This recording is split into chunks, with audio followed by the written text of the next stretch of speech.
Hello guys, আসসালামু আলাইকুম। আইজ আমি আপনারা লাগি শেয়ার করবো একটা ছোট্ট বেবি ফ্রক। আর আপনার ঘরে যদি এরকম ছোটো টুকরা কাপড় থাকে তো বেবি ফ্রক বানানি একদম সহজ হয়ে যাব গিয়া।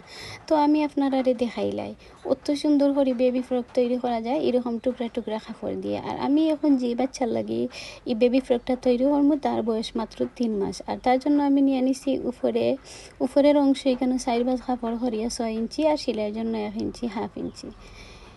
এটা সেম সেলে 6 ইঞ্চি আর সেলাইয়ের জন্য নিয়ে নিলাম 1 ইঞ্চি 1/2 ইঞ্চি। তো এটা হইলো উপরের পার্ট। আর এখানে আমি শোল্ডারটা নিলাম 8 ইঞ্চি, 18 হচ্ছে 4 ইঞ্চি। তো 4 ইঞ্চিতে আমি একটা দাগ দিলাম। দাগ দিয়ে আমি নিচে বগলের পাটও নিব 4 ইঞ্চি। 4 ইঞ্চিতে একটা দাগ দিলাম 4 ইঞ্চি।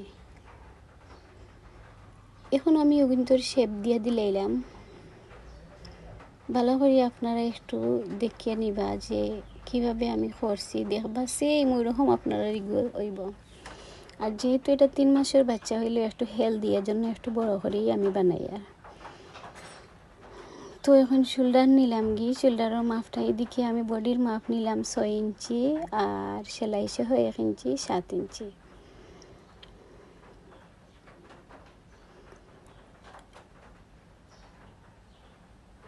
এখানে আমি গলা নিলাম 2 ইঞ্চি। সামনে গলা এবং পিছন গলা সমান দিব, এজন্য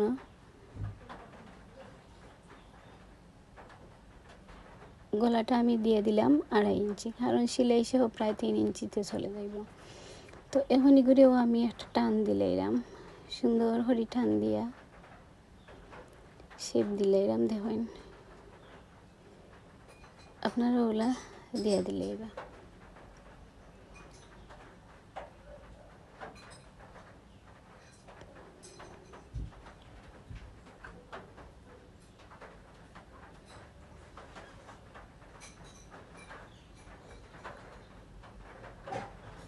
দেখছেন এখন গলা হইছে, নিচ হইছে।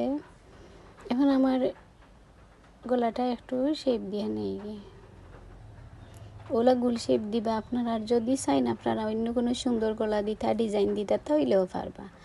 আর এখানে নিলাম আমি 5 ইঞ্চি আর সেলাইয়ের জন্য 1/2 ইঞ্চি, ওইলো গিয়া 5.5 ইঞ্চি। তো আমি এখন এগুন্তরে দাগ দিলাম, দাগ দিয়া কাটিং করিলে আর নিচে তাই সুন্দর করে সমানটারে কাপড়টারে সমান করে খাটিয়া বডিটা ওরকম খাটিয়ে নিবা। খাটিয়া বগলটাও ওইভাবে খাটিয়ে নিবা গিয়া। যেহেতু এটা ফ্রক এবং এগুলো হাতা ছাড়া, এই গরমের লাগে কিন্তু বাচ্চাইনতো ড্রেস হাতা ছাড়া বানাইলে অনেক বাচ্চাইনতে ফিনলে অনেক আরাম পায়। এজন্যই আমি হাতা ছাড়া এগুলো দিলাম। গলাটাও কাটিং করে নিলাম শেষ এখন আমার উপরের অংশ বডির পার্ট কাটিং করা। আর বললাম না বাচ্চাটা একটু হেলদি হয়, আমি একটু মোটা দিছি উপরটা। এখন আমি এক পাট সরাইয়া নিমুগি, কারণ পিছনের পাটটা গুতাম না দিলে বাচ্চাইনতরে ফিন্দাইতে গিয়ে অনেক অসুবিধা হয়। এর লাগে আমি পিছনের পাটটা আলাদা করে নিয়া আর পিছনের পাটে কাপড় দিয়ে এটারে খাটিলিমু, খাটিয়ে এটা ফট্টি দিয়ে গুতাম লাগাই দিমু। তো আমি আপনারা শুধু কাটিং দেখাইমু, সেলাইটা দেখাইলাম না। সেলাইটা দেখাইতে গেলে লং ভিডিও হয়ে যাব। আর যদিও আপনারা সেলাই শিখতে চান তাহলে আমার কমেন্ট করে জানাইবা। আমি পরবর্তী কোনো বাচ্চার ভিডিও কাপড় সেলাই করার সময় আপনারা আমি সেলাই করে দেখাইমু ছোটো বাচ্চার কীভাবে সেলাই করতে হয়। আর এভাবে আমি এটার মধ্যে কুচি দিমু এখান থেকে। আর আমি ফ্রকটার লম্বা নিচ্ছি 14 ইঞ্চি প্রায়। তো সেলাই সহ এখানে আমরা তো সেলাইয়ে খাইব, সেলাইয়ের 1/2 ইঞ্চি, উপরে আরও 1/2 ইঞ্চি। তো আর নিচে যখন কুচি দিব সেখানে আরও 1/2 ইঞ্চি হবে। তো মোট এখানে 14 ইঞ্চির মতো সেলাইয়ের পরে ঠেকবে। এখন আমি সুন্দর করে আপনারা এইটারে কুচি দিয়ে দেখাই লিলাম, পরবর্তীতে কিলা হইব এর লাগে। নিচের কাপড় আমার যতটুকু আসলো, যতটুকু খুশি হইব অতটুকু আমি দিয়া দিছি। আর এটার কোনো মাপ নিছি না, যতক্ষণ কাপড় আমার এক্সট্রা আসিল ওখানে লাগাই দিছি। আর ও দেখানি ফ্রকটা। আর নিচে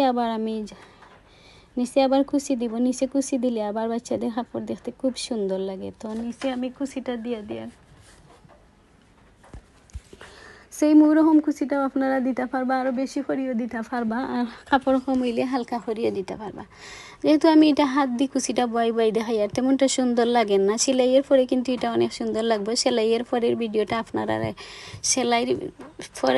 আপনারা আমি ক্যাটালগে দিব, মানে দেখবা আপনারা। ও দেখছেন কত সুন্দর হয়েছে। আর ইলা ফিতা দিমো এখানে বাইয়া আমি একটু স্তরি দি ফিতাটা বাইয়ার একটু সুন্দর ভাল লাগি। তো ও দেখানি ফিতা দিমো দেখবা, অনেক সুন্দর একটা বেবি ফ্রক হয়েছে।